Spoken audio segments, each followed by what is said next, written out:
Welcome, folks. The first podcast of the I Shoot Farmer Size. Tonight we'll be featuring a couple of the I Shoot Farmer Size members. Hunter Lissaway, Big Ashton Rudinger, Deer Slayer 21, Jake Sessing, and me, myself, Quentin Bjarke. Hunter, would you like to get us started tonight with some camo arguments, is that? Yes, so my topic I will be talking about is wearing camo actually worth it? You know, Jake here has never does and actually seems to work. And like deer and elk are blind, and is camo really necessary? Well, Emery R. Wagner, who is an experienced hunter and author of hunting articles, published like a podcast and gives his opinion on it.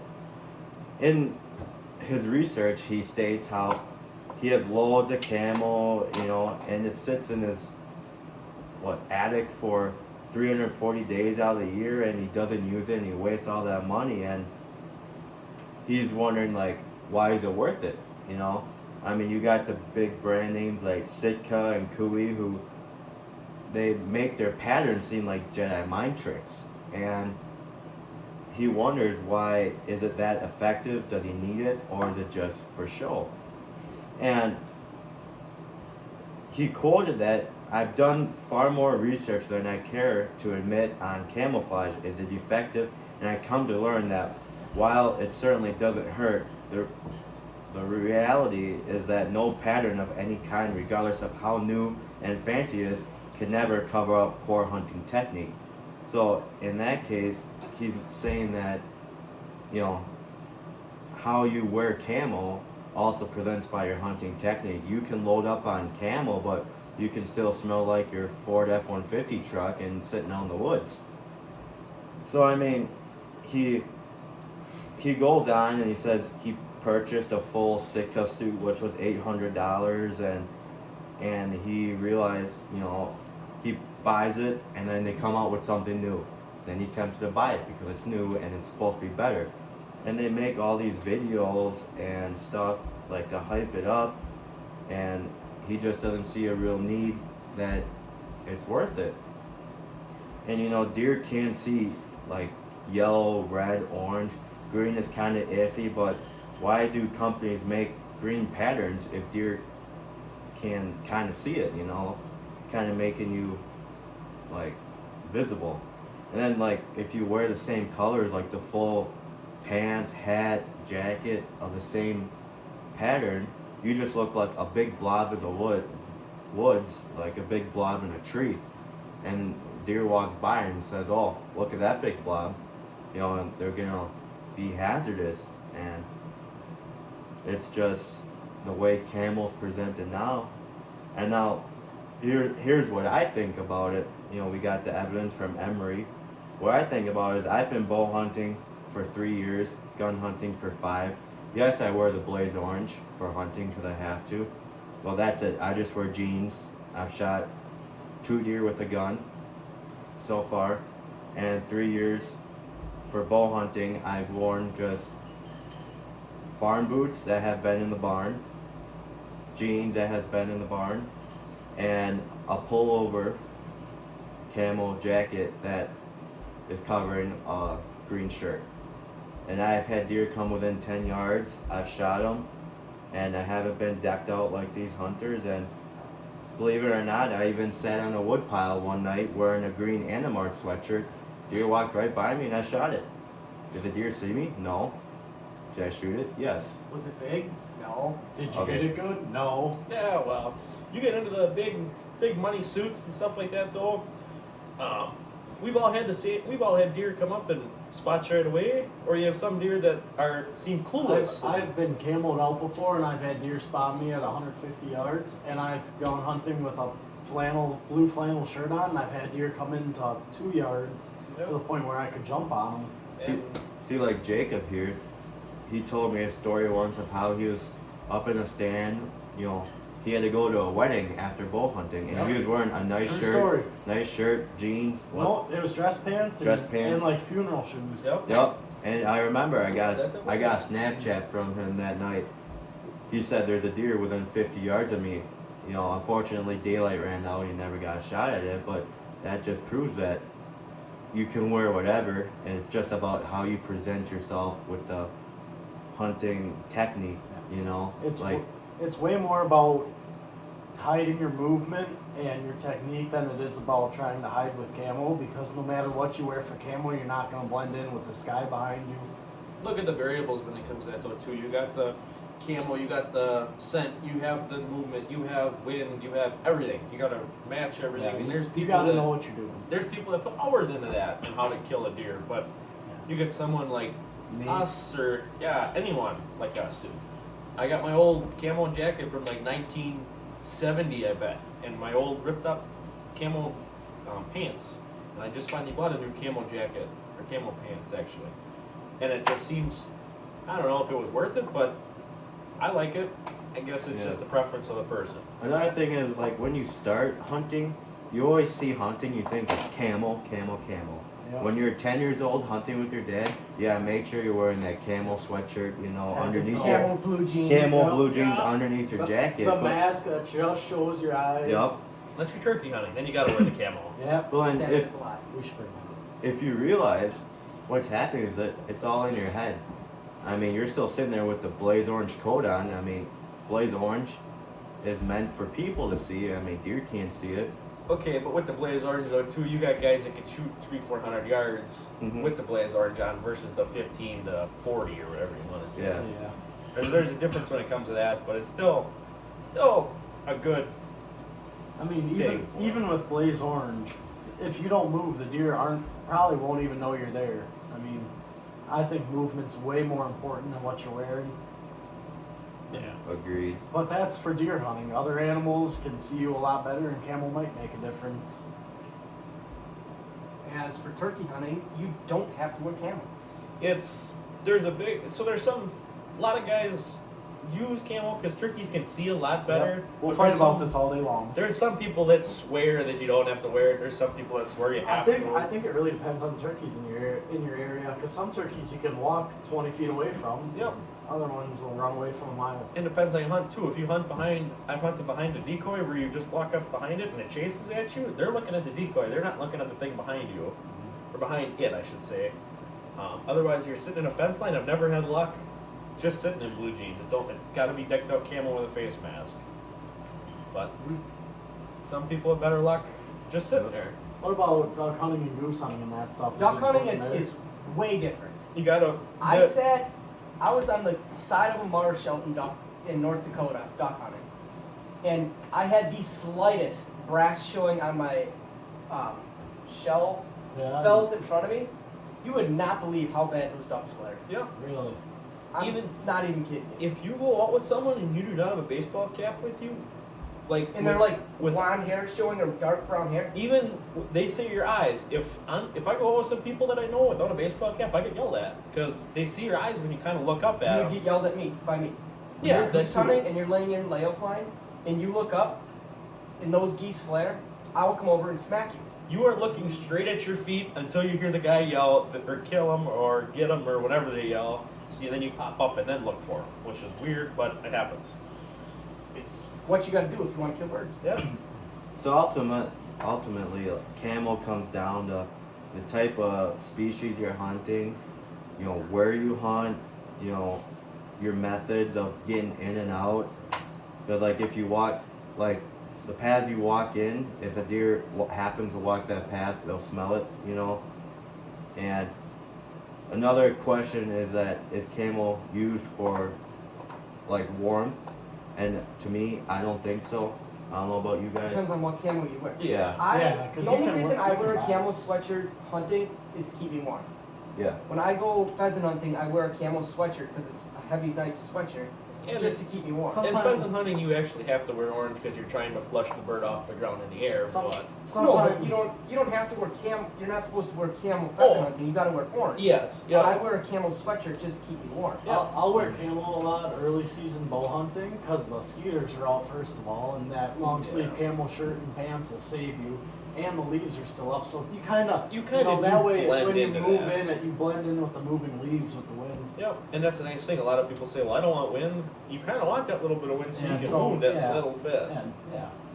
So I think camo ultimately comes down to what you're hunting, and I mean it's really what personal how? and specific. Yeah. Yeah. Specific. Specific. Sorry about that.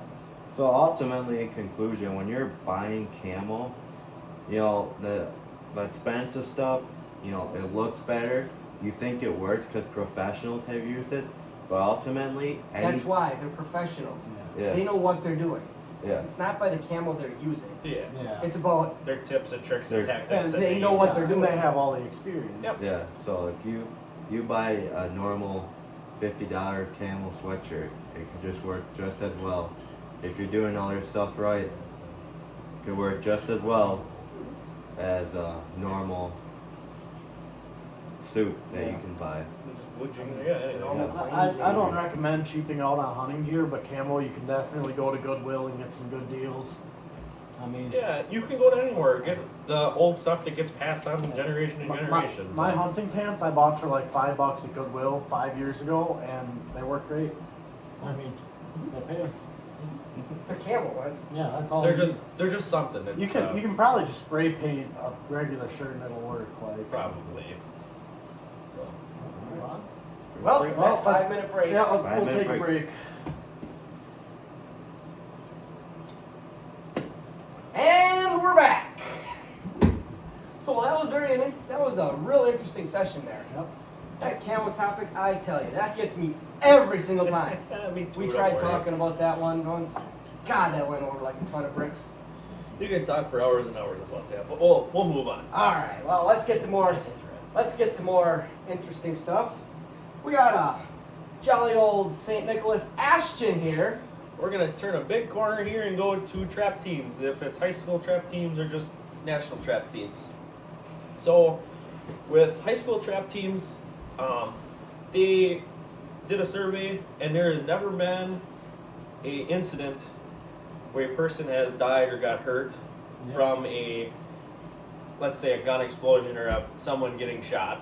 So it's technically and is labeled as the safest sport in the U.S., high school sport in the U.S. There's no scientific research, however, shows that joining a trap team will make you more likely to do harm with a gun. It actually shows you how to properly use a gun and gives you that kind of knowledge that you could use later on in your life or something like that.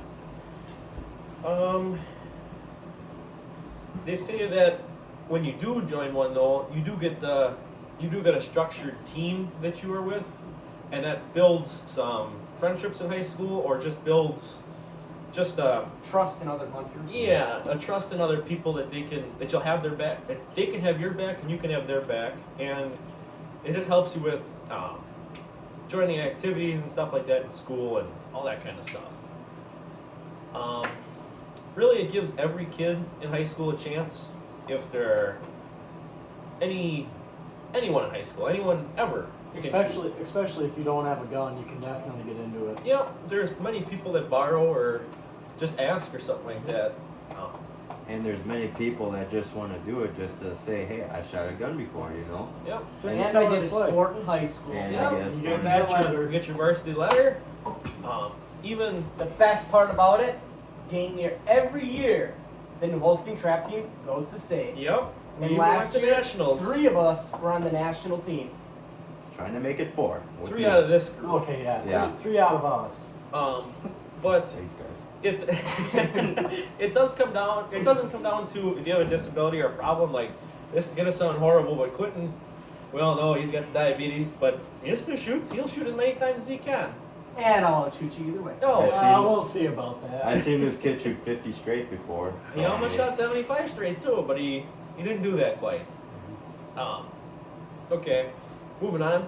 So it teaches uneducated kids how to handle a weapon safely, like we just talked about.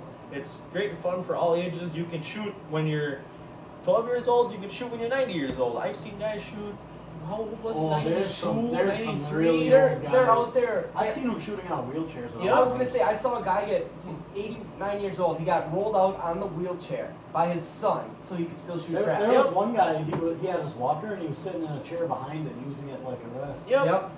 And I've just seen think, it. shooting traps is also any weather sport too. You know. Except lightning. Yeah, except lightning. You know, Any I'm sport, kinda holding any lightning. sport you Yeah, can't I'm play in holding lightning. on. What was it? Last week we shot in negative -5 5 degrees.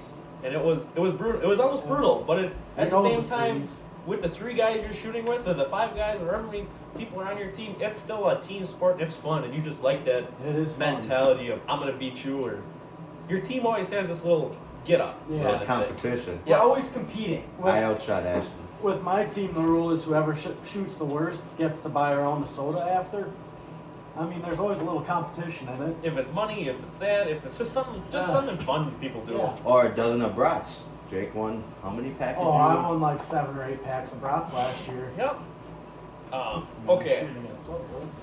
So you don't need any special weapon to shoot. It's a shotgun sport. So Yeah. Something You- everyone has. yep, you go ask someone, hey, can I borrow this, or can I even buy this from you? And there's a good chance they'll say, yeah, this is going to a good cause. Sure.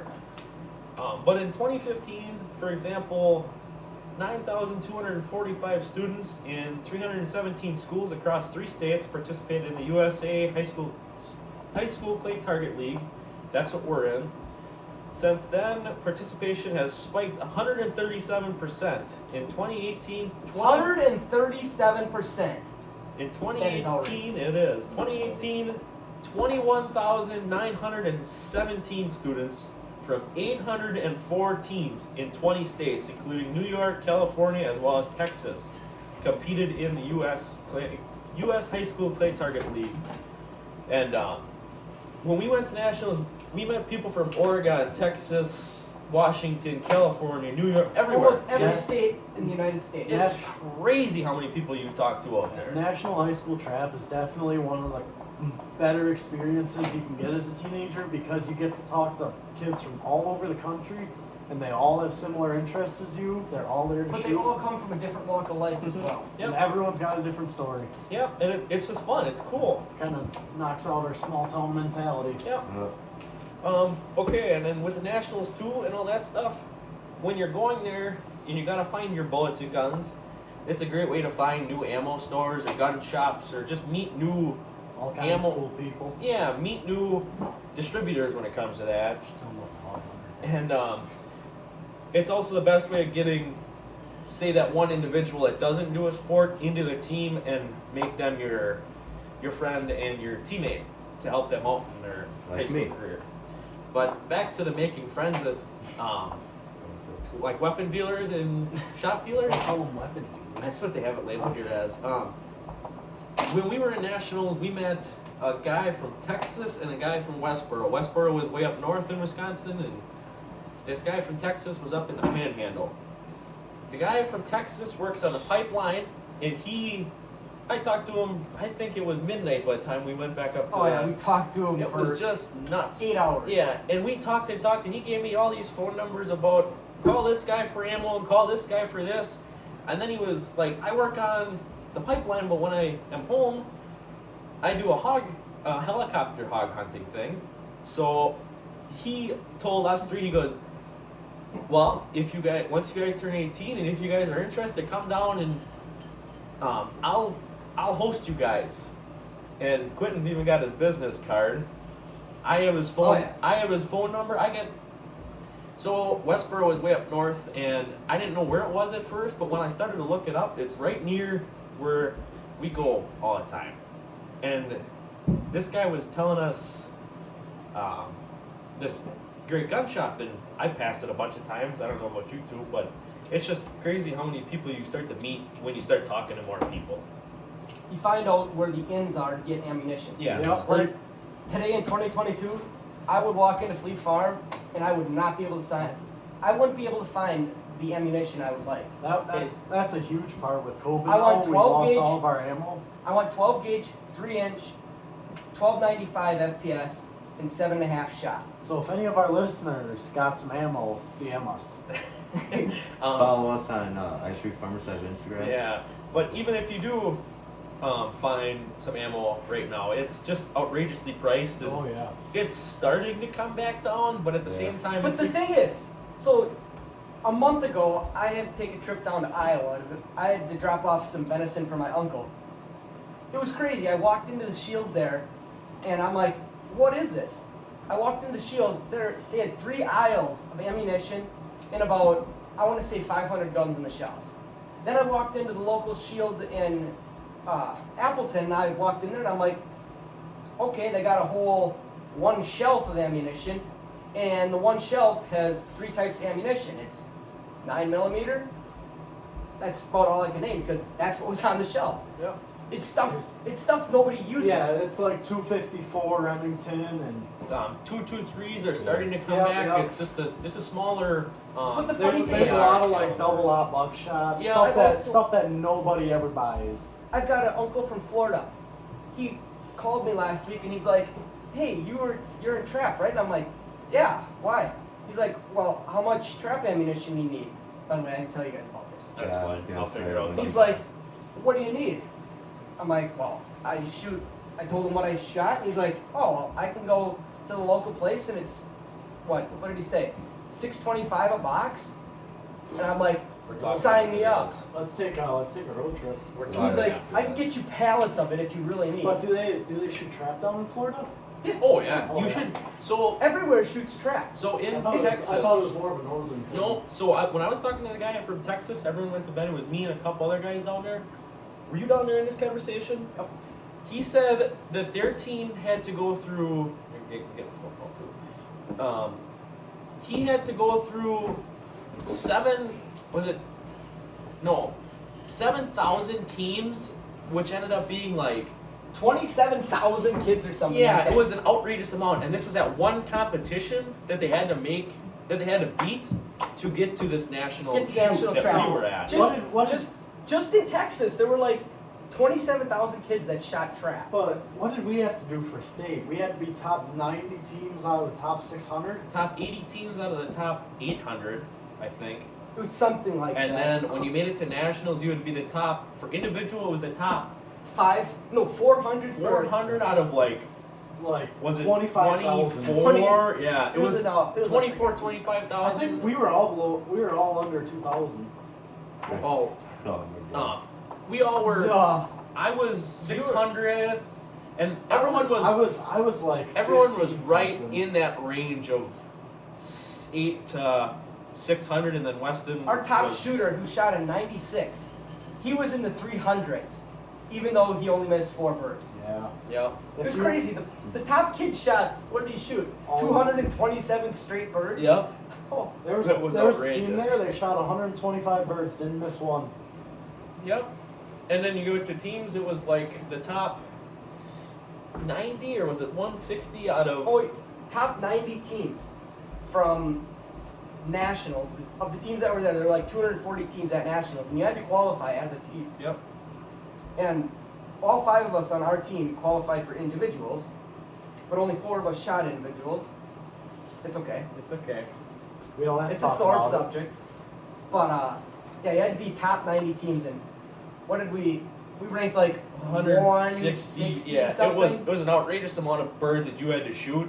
We didn't shoot our greatest, but we shot. No, we shot bad at state and nationals. No, it nationals wasn't bad. It was just state kind was of. state was bad. Oh, yeah. The birds were. And we were all kind of nervous. I mean, Everybody thinks a 3-mile-an-hour wind is nothing. You get on the Yeah. trap But line. when They it's- do- when the it's in birds are your doing face. this. It's crazy. It's just Oh, weird. it's just that little clay disc is like flying left and right and up and down, doing circles. It's crazy. Yeah. But yeah, it's just the things you don't think about when you get into trap. It's just kind of unreal, and then you can play that into your duck hunting and pheasant hunting and stuff like that. It's just weird like that. How And it's the little things that can go wrong too. It's like, how many times have you guys said, "Hey, you're lifting your head," or "You're shooting too fast"? You know, them little things. Once you correct it, you're spot on. I know, like 2 years ago when I'd shoot what 12s and 15s. You know, Ashton would help me out. He said, "Hey, maybe keep your head on the gun a little longer. follow through. Follow Yeah. through." I mean, that's a big thing, and now I'm shooting what? I shot 221 221 and then average, 22. yeah. I mean, Well, we just helped the other teammate. I guess he was shooting a 20 to a 12, but he shot a 9 or a 12. 2. Oh, he shot a 2. No, it was a 3. A 3? He shot, whatever. He shot really low, and then we kind of started to correct him. Like, take your time, put your head in the gun, He shot 15. follow through. He shot a 15 the next round. It was just kind of like an eye opener, more or Yeah, less. it's one of those things that once you figure out how to do it, it's not hard to get really good at it. You just kind of got to figure it out first. And you got to keep with it. Yeah. Yep. so That's overall, another big And notice, thing. If notice how when we're talking about high school trap, we aren't talking about, oh yeah, this kid from Texas got shot because he was unsafe, or this kid from Wisconsin was unsafe and shot a trap member. Trap, when you're in trap, you know you're gonna be safe. You Yeah. trust the people around you.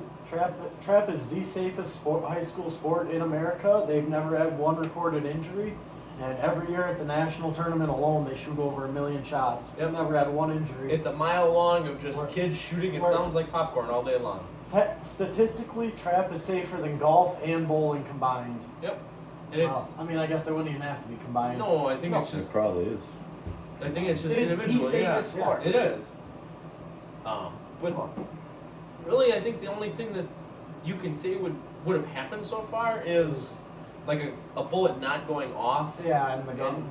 and the gun jamming, Or you put the wrong shell in. yeah, or some Fluke accident. yeah happens. user mistake that shouldn't have happened. Well, Which, not even user mistake. No. Just Sometimes- just a mechanical error in the Yeah, gun. yeah. I mean, Sometimes you put too much powder yeah, in sometimes you get a reload that just it's packed way too tight with way too much weight, and it knocks you 5 feet off the trap Or line. sometimes you don't know why your pump action's not working and find out you're wearing a glove on your pump hand. yeah, that happens too. It's User just error. it's just those little things, and it's not like it hurts anyone or something like that. It just happens. I'll stop 20 minutes I'm into sure this glad we talked about this topic. I think It's so. a good topic. It It's is. a good top, and it's such a great way just to decide if you want to get into hunting. It is. You And know, it's, Not if even you've never- hunting, yeah. just to get But if you've familiar never with a gun. if you've never shot a gun, it's a safe way and a good way and a fun way to have some fun and figure out what it's all about. and make some friends. Yeah. So And if you All don't right. like it, you can always quit. Guys, Yeah. I got Oh, a question for you. Yep. So, do you think, yes or no, would shoot trap help when you're duck hunting, when you're shooting deer on the run? I will be 100% honest with you.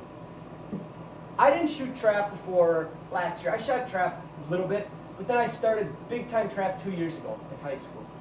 And I'll be honest with you, my grandpa laughed at me until I went out to North Dakota this year, and I was shooting ducks left and right. Yeah. It was pretty cool. 3 ducks would come in and no ducks would leave, and I would be like, dude, I just shot 2 ducks. And they're like, no, you didn't. I'm like, yeah, I did.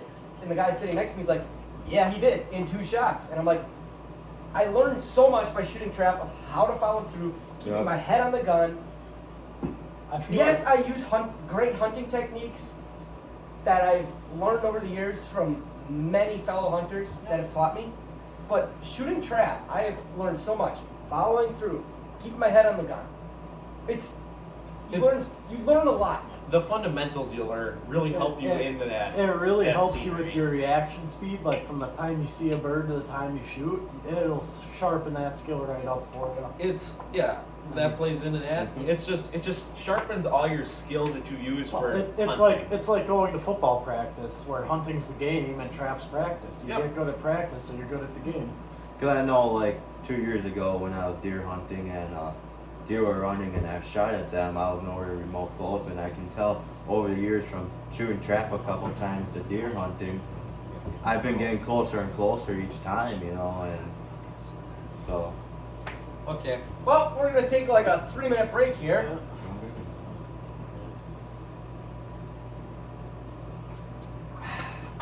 Well, that was an interesting conversation about high school trap. You know, we go in depth about all this stuff, but there's one topic we really haven't touched on yet. It is bad hunters. Like, what makes a hunter bad? Can you bring us the details? Well, This plays into both folks. we kind of mutually did this subject. It's a big subject, and it's not even just a subject we chose. It's a subject that the outside world has been talking about, so we wanted to bring it into our conversation here. That was a close one. So, Okay, continue now. I definitely think a lot of the good and bad hunters, the way you draw that line is how much respect they have for landowners, other hunters, The animal itself. the animal for itself. I have permission to say that. I mean, that you gotta just, you gotta play it safe. You can't be taking bad shots or risky shots. What makes a bad hunter a bad hunter? A big one that I've got is not knowing the animal you're shooting at. Oh yeah. Oh yeah. Explain that more. Go into that. When you're on opening day gun hunting and you shoot an elk There has and hasn't known that was an elk until you walked up to it, And still thought it was an and elk. still thought it was a There- deer. There was a guy from Illinois. This is a true story. A guy from Illinois came up here. He thought he shot the state record deer, and it was a brown cow with horns. Yep. So two Yep. years ago, Yeah. there was a girl that shot an elk the year before, somehow got off, And and then then the did it next again. year she shot another one, and still got off again on those charges.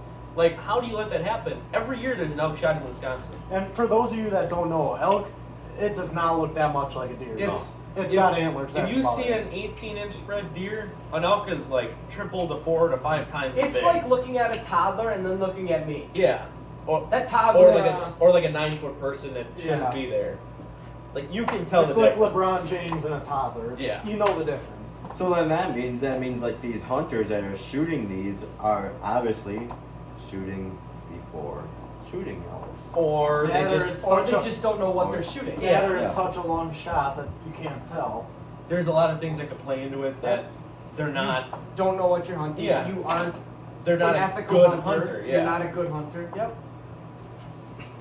Another thing I'd say ties into being a good or bad hunter is just the range that you'll go out to when you're shooting an animal. Because I totally understand you can hit targets from a half mile away, but when it comes to actually shooting an animal, if that bullet's off by 6 inches at that half mile, you could end up wounding it or not killing it. Even at like I It shot. isn't even ethical to be shooting a half mile. No. I The shot animals mine. never have a chance. No. If you practice and practice and practice and you get comfortable at 300, 400 yards, Yes. that's pushing it. Yeah, But- I wouldn't shoot more than 400 ever. I would never shoot 400. I shot mine at 300 shoot and past like 20. 10 or something like that with a rifle, and it was still. I probably shouldn't have, but I hit it where I was aiming, so I got lucky, is what I should say. I lose respect for people that say they're deer hunting and they shot a deer at 400 yards. Yeah. The thing, Or hunting there's deer one hunters. way that I have respect for is when you're elk hunting on a mountain range or Yep. antelope hunting. When you're shooting mountain to mountain. You're shooting mountain to mountain and it's 800 yards. And you Those can- people, most of the time, know what they are hunting for and how they are to be hunted. They Yeah. aren't a local farmer that Joe Schmo down the road goes out and buys a Winchester 300, extended to mag, big gun, Yep, gets 338 Lapua mag. and he goes out, sights it in for 400 yards, and just starts blasting off 3 rounds at this thing, and suddenly this deer's out there running around on one leg and has no left ear. Good I deer. get where you're going. Do you lose Yeah. any respect for me when I shot mine that far? No, yours was a big deer. Yeah. You have to. You I, have to buck. shoot that. I It's a don't buck. care if it's a big deer or not. I'm with Well, you. and it really comes down to, are you confident you can make a good shot? And That's, it draws a fine line. you got to know what you're shooting. You got to know that caliber and what it And hits you at. got to know you're gonna hit it within 2 inches of where you're aiming. Yep. You got to know. If you know you aren't going to put a good shot on an animal, Never don't take be that. shooting. No. If it's bow, if it's gun, if it's muzzle, if it's anything. Duck hunting. Yeah. I go hunting without a dog. If those birds, I know I can't kill them, I'm not going to be shooting. 'Cause Or I'm even- not going to find them. Or even if you shoot over open water and you can't go retrieve that one right away, and say if it does get away on you, and that's not an ethical shot. I had a buck come in this year to about 10 yards, and I just never really got a shot on him. Oh, yeah, You okay. have to let them walk, you see. Gotta let them Alright. walk. Comes into 10 yards, might have stood Well, I- broadside. I Thought wasn't, it would I come wasn't into gonna, I 5 wasn't yards. gonna headshot him, so I let him walk. Okay. All right. Alright. Another big thing that I could see being unethical or bad hunter is taking shots when animals are like deep in the brush or you're shooting through a lot of twigs.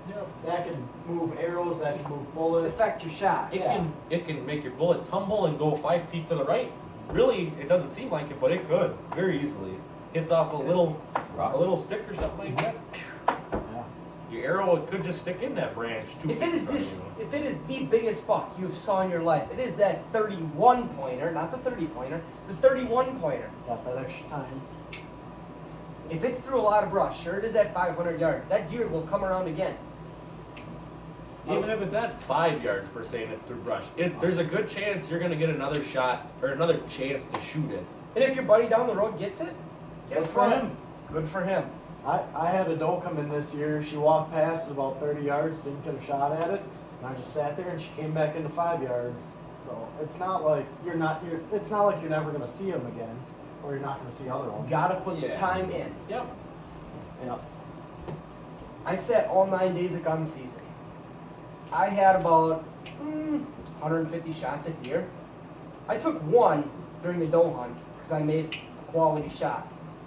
And I mean, I kind of He was kind of hunts on a deer I was farm, kinda is what we'll hunting say, for but well, nice deer. we'll but leave it at that. I shot a nice big doe, 120 pound doe. It was a big doe for around here. Very big. So here's a big one of bad hunters. Hunting after hours without a license or not within season. Yep. I wonder There's- who does that. None of us. I have never done that. I know. I- Where have I? I haven't hunted out of hours, but out of season. There is a difference being out of season Oh, yeah. and quality animal control. Yeah. If coons aren't in season, but there's one in the yard, it's coon season. Sorry to say. Well, there's certain laws if, say, there's a coon, not pestering, but making a really big Yeah, problem the for nuisance something. laws. Yep, The nuisance you can laws. take care of that. That's your animal Control. quality, Well, control and quality. that comes down to protecting your own property and your animals and Yeah, your yeah. flowers or whatever coons eat. I don't know. They eat that Garbage. Yeah. trash pandas. Yeah. But yeah, it just comes down to stuff like that where it's that ethical. There's an ethical side of hunting. Yeah. And if you're not an ethical hunter, don't come talk to me, please. No. And I'm not even gonna lie, sometimes you do forget what time it is and you'll be sitting there and go, oh, I'm 2 minutes after. Then you pack up really quick and you leave. Or something like that. But it's never like you can't see and you're like, I'm gonna sit here because I know the deer come out this time. They come out at 8:35, and it's It Sometimes- closes at 4:30. Yeah. You're not gonna. I mean, it is easy sometimes to stay after a bit, but you should know. I mean, never Yeah. more than 10, 15 minutes.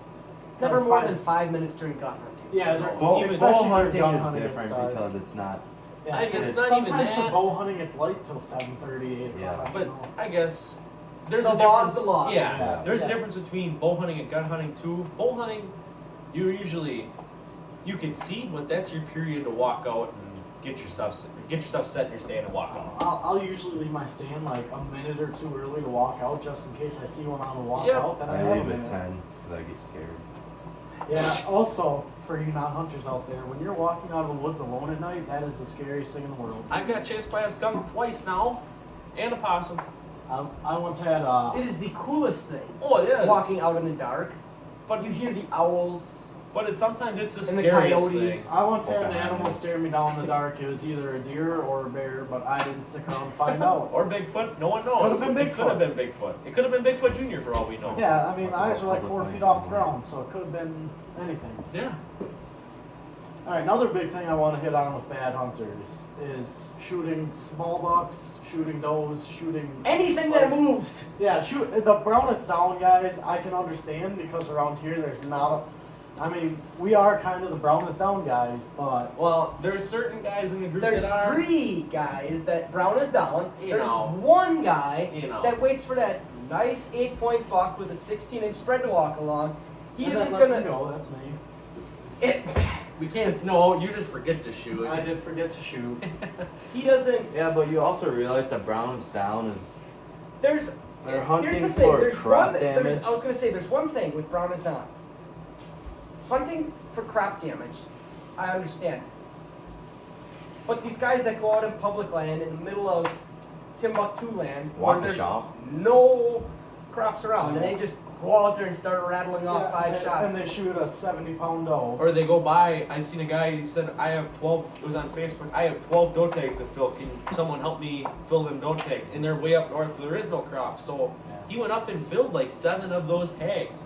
And then people were just just outrageously mad at this guy, and it's just crazy. And Because people wonder why there's no deer. Yeah. I hate to call them out, but I feel like the generation that's like 50 to 75 years old are the ones to blame because they go out opening morning and shoot the first one they see. or Some of them. yep, Well, that's or 'cause But you gotta remember, them guys grew up those- where deer is part of our meal. Yeah. Where some hunters today, it's like, Well, and when they You grew got- up back in the 60s and 70s and 80s, the deer were just bigger. yep, and when it Like comes more. to that too, Yeah. there were more of them because there were less hunters. yep, that they influence the younger generations a lot more than I'm gonna say their parents do. Like Oh, their, absolutely. their grandparents influence all the younger generations. They'll come out and say, well, when I was back in your age, this is what I did. That they kind of train that into their grandkids' minds that this is what I have to do.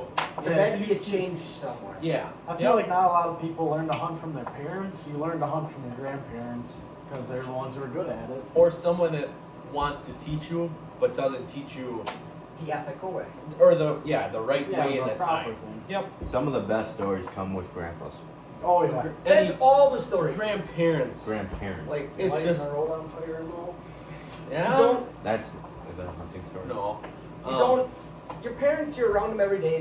They got good stories, but you don't want to hear them. You want to hear it from your grandpa who did Delmer's. Yeah, who did it back in the 60s. Who when could was do it legal. back then? Yeah. Like when I go hunting too, I know, like my brother too. We kind of call our grandparents and go, "Hey, you want to come with us?" Or "Hey, can you take me hunting?" or something like this. And it's fun. I like doing it, Last weekend. and I will do it as many times as I can until Those are the days Yeah. you'll. That's Yeah, you won't get them back. no, No. and you will remember them forever. those are the moments you cherish. Yep. One thing. Like, go ahead. Well, why don't you go ahead? Go ahead. No, I was going to change the subject. As No, long go as- ahead. As long as you I got was going to something change the to subject too. Okay, so my big thing, all these hunters are out here shooting spikes and 4-pointers, and then they wonder why they can't shoot any big 10s and 12s. It's because next year those spikes are supposed to be the bigger bucks, but they're killing them too early. If they would just pass on the smaller deer and let them grow, we would have all kinds of nice genetics and bigger deer. Yep. I mean, It's kind of funny when you say that. Because I recall, like, what was it? A couple of years ago? Guys, I'm not going to shoot this deer. It's only a spike. Guys, I ain't going to shoot this one. About 5 days later, I get a phone call. Dude, I just shot this doe. I think it's nice and big. This thing, I walk up to it, and it's a whole maybe 60 pounds? in my defense, it wasn't the smallest deer we've ever shot. Mm-mm. Oh, I remember a close. much, much smaller one. This thing looked like a skunk when I walked up to it. It was laying in the grass. I walk up Alive. to it. I walk up to it like I'm a bloodhound. I'm sniffing this thing out. I walk up to it and I'm like, bam, this is a 50-pound doe. This better not be your deer you shot. You clearly told me this was a 120-pound deer. What are you guys talking about me? This deer gets up and it takes off in the brush. Yeah, they're talking about me. 25 yards.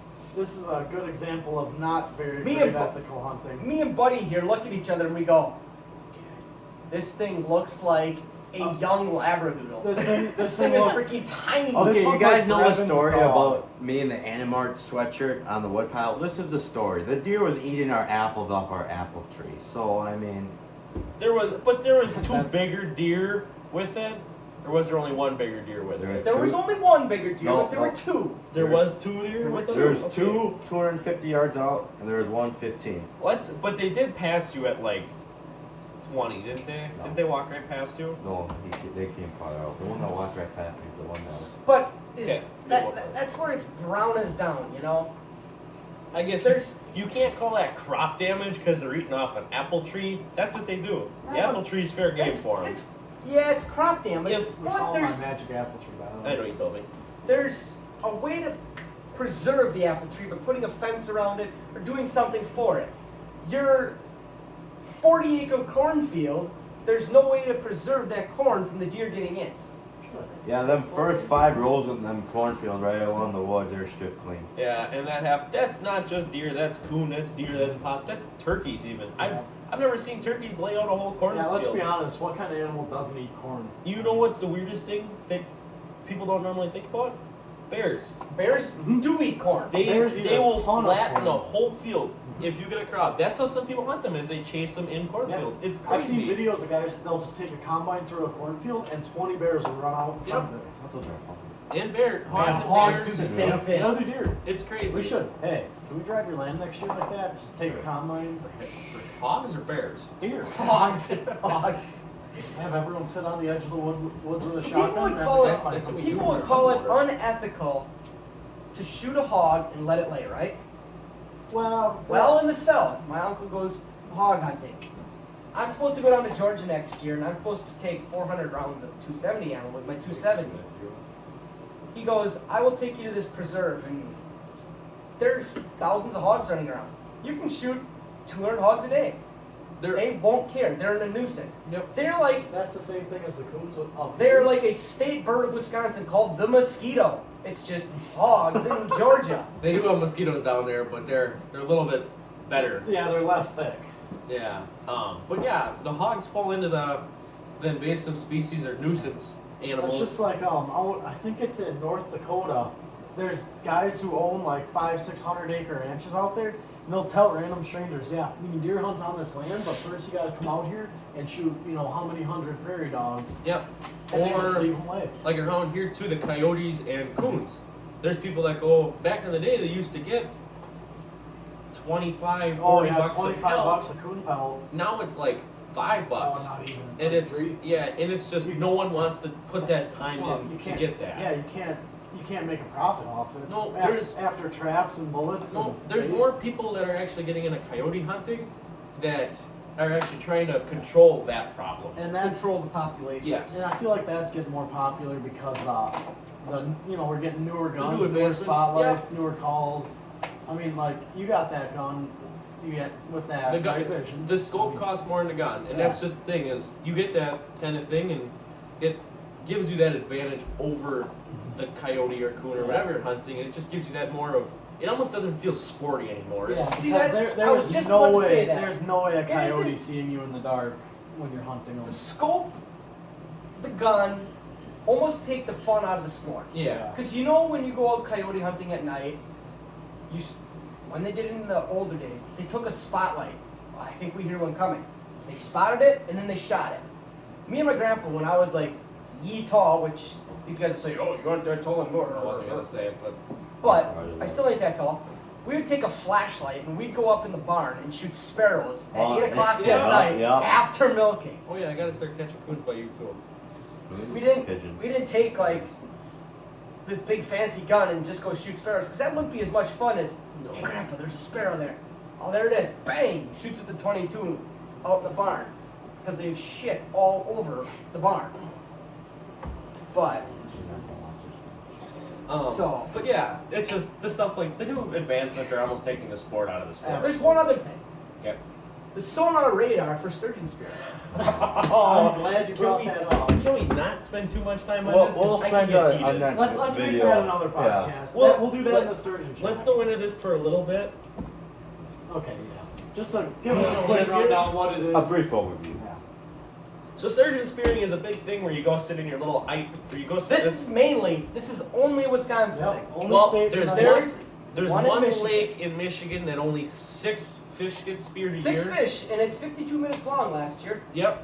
Nice. But around here, you sit in an insulated box with a hole cut in it, and you sit with a big hole in the ice. You take a chainsaw and you cut this hole and you push the ice under, and yeah, we are. And you sit there and you wait for this dinosaur. Some people wait 1 year, some people wait 50, 60 years, and they don't ever see one. 8 years. There's been guys going their entire lives and they've never seen one. There's a guy that comes from, Then again, they might I not believe be it's sober Colorado, enough to every see. single year. He's been coming for, this will be his 28th year. He saw one sturgeon. He has missed one sturgeon, and that's the only sturgeon he's ever saw. And it's just that little bit of rush that you just keep on trying, and it's just the There are again with the 13, hunting. what are there, like 13 or 14,000 tags sold? 13. Oh, I don't even think it's that No, much. it was yeah. 13,000 like For just Winnebago? So- Just 600 Winnebago. tags for Winnebago, and you got to apply for points for Yeah, but they uprivers. don't let that many fish get. No, it's- only like 800 get Yeah, speared okay, in a yeah. year. 3% of the the- like 400 a each. 3% of the tags get filled, and that's it. That's their quota. Is And 3%. trust me, when you spear one, you get known for Oh spearing yeah. one. You're Everyone on in It Facebook isn't- for weeks. It isn't like going out and shooting a 10-point buck. Everybody will come up and congratulate, hey, nice buck. When you spear a sturgeon, actually kind of a big Yeah. deal. You get to What- bring it into the bar. You get to show it off. Hey, It's if your just- sturgeon is it's big fun. enough, you get to mount it and put it in the bar. Like Mike Blank. Yeah, if you've been around Holy Land bars, you know Tommy J's and Blanks.